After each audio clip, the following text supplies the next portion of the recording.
ओडिशा का जो बालासोर जिला है पूर्वी तट पर, वहां से लगभग 10 गांवों को खाली कराया गया। 1000 लोगों को वहां से हटाकर सुरक्षित स्थानों पर ले जाया गया। बड़ी खबर बनी कि सर बालासोर के अंदर तो जैसा हमें पता है कि भारत का डीआरडीओ मिसाइल टेस्टिंग कर रहा है, तो ऐसी कैसी टेस्टिंग चल रही है कि 10 गांव खाली करा दिए, 20,000 लोगों को खाली करा के किसी स्कूल में या फिर तूफान के समय बचने की जो जगह आती है वहां पर प्रशासन लेकर पहुंच गया। और इतना ही नहीं, कल सुबह उनको 4 बजे तक खाली करने का टाइम दिया गया कि सब लोग गांव खाली करके चले जाओ, और खाली करने के आधार पर डे के हिसाब से व्यक्तियों को 300 रुपए, बच्चों को 75 रुपए, खाना पीने के लिए पैसा, ये सब दिया गया कि गांव खाली कर दो। और प्रशासन पूरी तरह से गांव खाली कराया है बालासोर के अंदर। तो उड़ीसा की चर्चा है, और उड़ीसा में जिला है बालासोर। बालासोर के अंदर चांदीपुर क्षेत्र के आसपास के अंदर 10 गांव खाली कराए गए। अब ये 10 गांव खाली कराने की जो न्यूज़ है ना, इसमें कम से कम 10,000 लोगों के बारे में बात, 10,000 घरों के बारे में आ रही है, कहीं 20,000 लोगों के बारे में आ रही है, ये सुर्खी बनी हुई है। तो बड़ा सवाल ये बनता है कि जिला प्रशासन लगभग 20,000 लोगों को खाली कराने की बात कर रहा है और उन्हें बाकायदा मुआवजा भी दे रहा है। आफ्टर ऑल क्यों? और तो और ये सुनने में आ रहा है कि इन लोगों को ले जाकर बाकायदा किसी टेम्परेरी कैंप में बिठाया गया है कि आप जाइए और इस कैंप में रहिए, यहां पर राहत सामग्री उपलब्ध है। तो क्या कोई बड़ा तूफान आने वाला है क्या? तो सवाल यह है कि साहब बड़ा तूफान नहीं, हमारा डीआरडीओ कुछ करने वाला है। तूफान के नाम पर नहीं, अपितु डीआरडीओ का मिसाइल परीक्षण होने वाला है। तो ऐसा कैसा मिसाइल परीक्षण? क्या बालासोर में ऐसे ही गांव खाली करा दिए जाते हैं क्या? नहीं।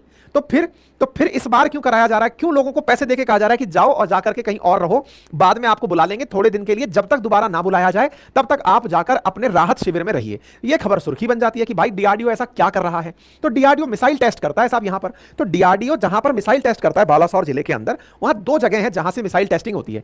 एक जगह का नाम है चांदीपुर और एक का नाम है अब्दुल कलाम आइलैंड, LC3 और LC4। इन 2 जगह से मिसाइल टेस्टिंग होती है, यानी कि लॉन्चिंग के लिए, मिसाइल टेस्टिंग के लिए बालासोर में 2 जगह हैं। इन दोनों जगह में से अब्दुल कलाम आइलैंड तो एकदम बिल्कुल पानी के बीचों बीच डला हुआ आइलैंड है। चांदीपुर वाला जो रेंज है वहां पर मिसाइल टेस्टिंग होनी थी। तो कैसी मिसाइल टेस्टिंग होनी थी साहब, जिससे ऐसा क्या डर लग गया? कोई बम फाड़ने वाले थे क्या? मतलब कुछ ऐसा करने वाले थे क्या जो हमें पता ही नहीं था? समझ सकते हो कि कुछ ऐसा ही करने वाले थे। तो आपके सामने न्यूज बनती है कि डीआरडीओ ने सक्सेसफुली अपनी फेज 2 मिसाइल डिफेंस इंटरसेप्टर का परीक्षण उड़ीसा कोस्ट पर कर लिया। तो यह जब खबर बनती है, इससे मतलब यह निकल कर आया कि लोगों को सही तरीके से ही भेजा गया था। लेकिन बड़ा सवाल यह है कि लोगों को घर भेजा गया यह कहकर के कि तुम जाओ और सुरक्षित रहो, हम यहां पर टेस्टिंग कर रहे हैं। तो बड़ा सवाल यह कि ऐसा डीआरडीओ क्या टेस्टिंग कर रहा है भाई, जिसकी वजह से यह स्थिति बन गई है? तो आंसर निकल कर आया, डीआरडीओ ने phase 2 ballistic missile defence interceptor का परीक्षण किया। तो फिर सवाल बना कि ये फेज 2 मिसाइल डिफेंस इंटरसेप्टर क्या है? तो आज के सेशन में हम यही समझेंगे। तो देखो 2-3 बातें पहले समझ लो और फिर इस कारण को समझो कि गांव क्यों खाली कराए गए। पहला पॉइंट है phase 2 ballistic missile defence system, और डिफेंस में भी इंटरसेप्टर डिफेंस सिस्टम। पहला चीज बैलिस्टिक मिसाइल। देखो बैलिस्टिक मिसाइल और क्रूज मिसाइल, ये मिसाइल के 2 प्रमुख प्रकार होते हैं। मतलब मिसाइल 2 प्रकार से ट्रेवल करती हैं। कैसे? या तो वो ट्रेवल करती है जमीन के समानांतर, तो उसे आप कहते हैं क्रूज मिसाइल, यानी कि आपने मिसाइल चलाई और वो चलते ही थोड़ी देर में जमीन के समानांतर ट्रैक की और उसके बाद में जाकर के किसी टारगेट पर हिट कर गई। एक तरीका तो होता है क्रूज मिसाइल का।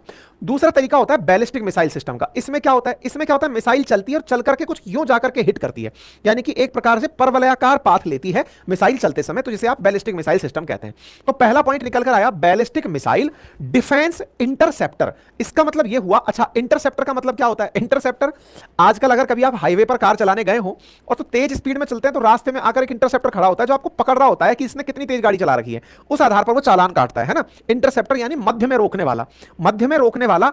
तो इसका मतलब यह हुआ कि बैलिस्टिक मिसाइल को मध्य में रोकने वाला इंटरसेप्टर। बैलिस्टिक मिसाइल को मध्य में रोकने वाला मतलब कि अगर किसी ने बैलिस्टिक मिसाइल चलाई तो उसे टारगेट पर हिट होने से पहले ही अगर कोई रोक दे और उसको वहीं पर ब्लास्ट कर दे, तो उस सिस्टम को कहते हैं interceptor, defence missile defence interceptor. तो सर ऐसा तो बहुत सारे सिस्टम करते हैं दुनिया में, बिल्कुल करते हैं। हमने जो रशिया से S-400 लिया हुआ है वो बैलिस्टिक मिसाइल डिफेंस इंटरसेप्टर ही तो है। और सर ऐसा तो आयरन डोम भी करता है इजराइल वालों का। हमने कहा भाई आयरन डोम करता है, थाड़ करता है, हमारे अमेरिका वालों का थाड़ करता है, हमारा पैड करता है। ये जो सिस्टम बने हुए हैं हमारे ऐड करते हैं, ये सब वो सिस्टम है जो बैलिस्टिक मिसाइल को हिट होने से पहले ही हवा में रोककर मार देते हैं। ठीक है, तो भारत की तरफ से ऐसा क्या किया जा रहा था? असल में भारत की तरफ से बैलिस्टिक मिसाइल को चलाया गया और उसे हवा में ही मारकर दिखाया गया। हवा में मारकर दिखाने के लिए जो ये परीक्षण हुआ, ये परीक्षण सफल हुआ और इसका नाम था फेज 2 बैलिस्टिक मिसाइल। इसका मतलब अभी इसका नामकरण नहीं हुआ है, नामकरण तो जब ये पूरी तरह टेस्टिंग के बाद निकल कर आ जाएगा तब कोई नाम दे देंगे। फिलहाल के लिए इसे phase 2 ballistic missile defence interceptor कहा गया है। ठीक है, तो ये सक्सेसफुली हो गया है। तो इसका मतलब ये हुआ कि हमारे डीआरडीओ ने successfully phase 2 ballistic missile defence system का परीक्षण कर लिया है। ये जो खबर बनी ये उस खबर के बाद बनी। किस खबर के? जब बालासोर से गांव खाली कराया गया। लेकिन फिर सवाल बना, ऐसा गांव खाली कराने की नौबत कैसे आई? क्यों खाली कराई गई? हर जगह जब ये लिखा हुआ है कि मिसाइल चली, अब ये मिसाइल चली और चल करके ये टारगेट पर मार करने के लिए मुड़ गई, तो फिर इस मुड़ी हुई मिसाइल को खाली क्यों कराया गया? बस यही खेला है। देखो ये जारी, सारा खेला बस इसी बात का है। यहां पर आप चलते हुए मिसाइल देख रहे हैं। ये मिसाइल चलती है और चल करके रास्ता बदल लेती है टारगेट पर जाने के लिए। आप सोचकर देखिए कि आपने जो प्रयोग किया है वो कितना घातक प्रयोग है। घातक क्या है कि हम लोग बैलिस्टिक मिसाइल को टारगेट करने का प्रयोग कर रहे हैं। अर्थात अगर अंतरिक्ष में या वायुमंडल में, आसमान में मिसाइल चल रही है और उस चलती मिसाइल को आसमान में ही मारना है। अगर आपने रामायण महाभारत देखी हो तो तीर को तीर से टकराने के लिए हवा में तीर टकराते थे और ब्लिंक की आवाज होती थी। लेकिन कई बार कोई दूसरा तीर रुक ना पाए तो भाई साहब वो आकर के उस व्यक्ति को भी तो लग सकता है। भाई जिसको आप निशाना बना रहे हो उस पर जाकर भी तो टिक सकता है। आपने डिफेंस के नाम पर अपनी मिसाइल चलाई, लेकिन चलाई और वो चल करके आपने, भाई इधर से एक मिसाइल चली कि चलो भाई ये टारगेट को मारने जा रही है, इधर से आपने दूसरी मिसाइल चलाई कि इसको रास्ते में रोकेंगे। लेकिन सोचो इन दोनों का मिलन ना हो और ये रास्ता पलट करके बच के निकल ले और दूसरी जगह जाकर टारगेट को मार दे। बस सारा खेल यही था। खेल क्या था? खेल यह था कि एक तरफ से तो हमने मिसाइल चलाई कि जा भाई इसको जाकर के मारो। मतलब हमने क्या किया, अपनी तरफ से जो अब्दुल कलाम आइलैंड है ना उससे तो चलाई पृथ्वी मिसाइल कि इसको मारना है, और इधर चांदीपुर से चलाई फेज 2 मिसाइल कि हां भाई पृथ्वी को रास्ते में जाकर मारो। तो पृथ्वी को रास्ते में जाकर मारो, जब यह प्रक्रिया हुई, मान लो हमने जिसको चलाया वो फेल मार जाए और वो इसको ना टकरा पाए, तो भाई पृथ्वी तो निशाना बना के चल रही है कि वो आकर के चांदीपुर से टकराएगी, और वो जब चांदीपुर से टकराएगी तो टकराते ही चांदीपुर के आसपास के लोग सब खत्म हो जाएंगे। प्रिकॉशनरी लेवल पर चांदीपुर के आसपास के 3.5 किलोमीटर के एरिया को खाली करा दिया गया कि साहब हट जाओ, अगर गलती से मिसाइल मिस फायर हो गई तो कहां जाएंगे। अब इसको लोकेशन पर, मैप पर भी समझने का प्रयास करते हैं। भारत ने इस विषय पर मतलब रक्षा मंत्री की तरफ से बधाइयां आ गई हैं, हमने ये काम करके दिखा दिया है और इस काम के लिए लोगों को प्रॉपर तरीके से शिफ्ट किया गया था। अब एक बार मैप पर आइए, इस बात को समझने का प्रयास करते हैं। इधर देखो, ये बालासर दिखाई दे रहा है, उड़ीसा के अंदर है, और उड़ीसा में जब आप बालासर को देखते हैं तो बस यहीं से सारी लोकेशन आपके समझ में आएंगे। देखो बालासर कुछ इस प्रकार से एक बाइट जैसी संरचना रखता है ना, पानी के अंदर एक बाइट बनी हुई है, बाइट है ना, बे बाइट अगर सुना हुआ है, हमने कई बार आप लोगों को बताया है, पानी के अंदर।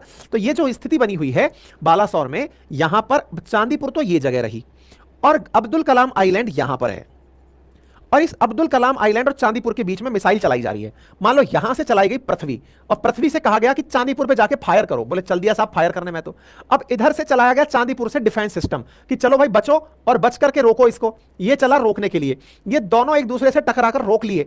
गलती से बेचारा ये ना चल पाता क्योंकि तो हम ट्रायल ही कर रहे हैं, तो सोचो ना ये जाकर के इसको तहस नहस कर देता, और तहस नहस कर देता तो ये पूरा आसपास का सिस्टम जो है ना वो खत्म हो जाता। ठीक है, अब आप इसको मैप पर भी देख लो, ये बालासोर रहा, बालासोर के किनारे यहां पर चांदीपुर रहा, चांदीपुर के बाद में ये रहा अब्दुल कलाम आइलैंड, यहां से इसको टारगेट किया गया था। मैप पर अगर आप लोकेशन समझ गए तो अब समझ में आ जाएगा आसपास का एरिया क्यों खाली कराया गया। कोई सी भी मिसाइल जो है ना अगर वो गड़बड़ कर जाए तो चीजें फट सकती थी और आसपास के लोग मर सकते थे, इसलिए इसको खाली कराया गया। ठीक है साहब, तो उम्मीद है कि अब आपको यह समझ में आ जाएगा हमने क्या परीक्षण किया है। तो हवा में उड़ा उड़ा के मारा है, एक को चलाया और दूसरे से टक्कर देकर के मार दिया। क्या करेगी ये मिसाइल? तो हमारा प्रयास ये है कि हवा में उड़ती हुई बैलिस्टिक मिसाइल्स को रोका जाए, पृथ्वी मिसाइल को चलाया गया। अब आपके दिमाग में एक बहुत ही लॉजिकल सा सवाल आना चाहिए, जब मैं खुद तैयार कर रहा था तब भी मेरे दिमाग में आया था कि यार फिर इतना रिस्क क्यों लिया, जनता को यहां से भगाने का रिस्क क्यों लिया? इससे अच्छा ये नहीं होता कि पानी के भीतर से यहां से ही, भाई पृथ्वी 2 ही तो चलानी थी, पृथ्वी 2 को ही तो मारना था, पृथ्वी 2 को मारना था तो पानी में से पृथ्वी 3 चला देते। पृथ्वी 3 जो कि नेवी वर्जन है पृथ्वी मिसाइल का, जो कि बैलिस्टिक मिसाइल है जिसे धनुष कहा जाता है नेवी में, आप उसको चला लेते और उसको चला के उसको मारने के लिए कुछ भेज देते। अरे भाई कहीं से भी पृथ्वी चलाओ, लेकिन आप अपना जो डिफेंस सिस्टम अभी डेवलप किए हो ना वो लैंड पर ही रखा हुआ है, वो अभी समुद्र वाला, एयरफोर्स वाला उसका परीक्षण नहीं हुआ है। मतलब समझो कि मैं अगर पृथ्वी सिस्टम चला भी देता, यहां से चलाऊं या यहां से चलाऊं, चाहे हवा से चलाऊं, असल में मुझे तो डिफेंस सिस्टम को टेस्ट करना है ना, पृथ्वी मिसाइल को टेस्ट थोड़ी करना है। आपके दिमाग में प्रश्न आ सकता था, जो मेरे बहुत देर तक इसके बारे में चिंतन करते करते आया, कि हमने यहां से क्यों नहीं चला दिया, इसकी जगह बच जाते। पर बोले आंसर ये नहीं है साहब, आंसर ये कि जो हमारा डिफेंस सिस्टम है वो जमीन पर रखा हुआ है। जब डिफेंस सिस्टम जमीन पर रखा रखा हुआ है तो डिफेंस सिस्टम को टारगेट किया जा रहा है, और डिफेंस सिस्टम को टारगेट किया जा रहा है तो वो तो लैंड पर ही है अभी, इस वजह से हम लोगों ने ऐसा किया। ठीक है साहब, उम्मीद है कि ये जानकारी आपको अच्छे से समझ में आ गई होगी, हमने क्या तरीका अपनाया।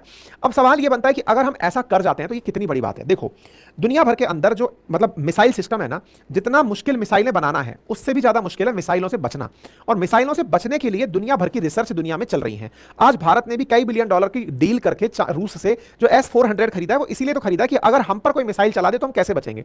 आज इजराइल दुनिया भर के अटैक से क्यों बचा रहता है? क्योंकि उसने आयरन डोम सिस्टम बना रखा है जो कि मिसाइल डिफेंस सिस्टम है, उस पर आती है मिसाइलें, उनको हवा में ही मार गिराता है। तो एक प्रकार से हम लोग भी यही चाहते हैं, और इसके लिए हमने अपने ही इंटर गाइडेड मिसाइल डेवलपमेंट जो प्रोग्राम है, जिसके माध्यम से हमने पटना मिसाइलें, पृथ्वी, अग्नि, त्रिशूल, नाग, अग्नि, इन मिसाइलों का डेवलपमेंट किया है। इन्हीं मिसाइलों को चला चला करके हम अपना टारगेट बनाते हैं, क्योंकि हमारे पास अपनी बैलिस्टिक मिसाइलें तो हैं ही, और इनको टारगेट करने के लिए हम अपना इन्हीं मिसाइलों से डिफेंस सिस्टम भी बना लेते हैं। जैसे भारत का पृथ्वी आधारित जो डिफेंस सिस्टम है, जिसे PAD कहा जाता है, पैड कहा जाता है, ऐसे ही एड भी है, AAD। तो उसमें हम लोग क्या करते हैं कि अपनी ही मिसाइलों को उड़ाते हैं और अपनी मिसाइलों से मारते हैं। तो हमारी ये टेस्टिंग है जो DRDO लंबे समय से कर रहा है, और अगर ये कामयाब होता है तो हमारे लिए जो इतने बिलियन डॉलर खर्च करके रशिया से हमने S-400 लिया था, उसकी अब आगे जरूरत नहीं पड़ेगी, हम आत्मनिर्भर हो जाएंगे अपने डिफेंस के अंदर। इसलिए यह सारा प्रयास किया जाता है। ठीक है, सवाल बनता है तो सर इसका फायदा हमें किससे मिलेगा? ऑब्वियस सी बात है, अगर वॉर होता है तो चाइना के साथ कन्फ्रंट करने में हमें फायदा मिलेगा, पाकिस्तान के साथ हमें फायदा मिलेगा कि हमारे ऊपर आने वाले मिसाइलों को हमारा ही सिस्टम मार गिरा रहा है। लेकिन सर इस चीज को चेक करने के लिए चाइना वाले नहीं आएगा। देखो, रिपोर्ट मिली कि हम लोग जो है ना वो टाइम से नोटम जारी कर देते हैं, मतलब नो फ्लाई जोन डिक्लेयर कर देते हैं कि साहब हमारे इस क्षेत्र से कोई ना निकले। तो भारत ने 19 से 24 तारीख के बीच में नोटम जारी किया हुआ था कि इस बीच में कोई भी बंगाल की खाड़ी में ट्रैवल ना करे। अब जब हमने नोटम जारी किया तो इस नोटम के जारी होते ही चाइनीज वेसल घूमने शुरू हो जाते हैं। चाइनीज रिसर्च वेसल्स जो आकर के जानकारी जुटाते हैं कि भारत वाले क्या कर रहे हैं, तो उसका पुराना डेटा निकल कर आता है कि चाइनीज रिसर्च वेसल 10 जुलाई के आसपास यहां से निकल दिया था, यानी कि यहां से होकर के मलक्का स्ट्रेट क्रॉस करके बंगाल की खाड़ी की तरफ चल दिया था। तो हो सकता है कि चाइना वाले फिर से इस क्षेत्र में आ गए हो देखने के लिए कि भारत ने क्या बना लिया है, क्योंकि उनके पास यह खुफिया जानकारी हो कि भारत कुछ ऐसा करने वाला है।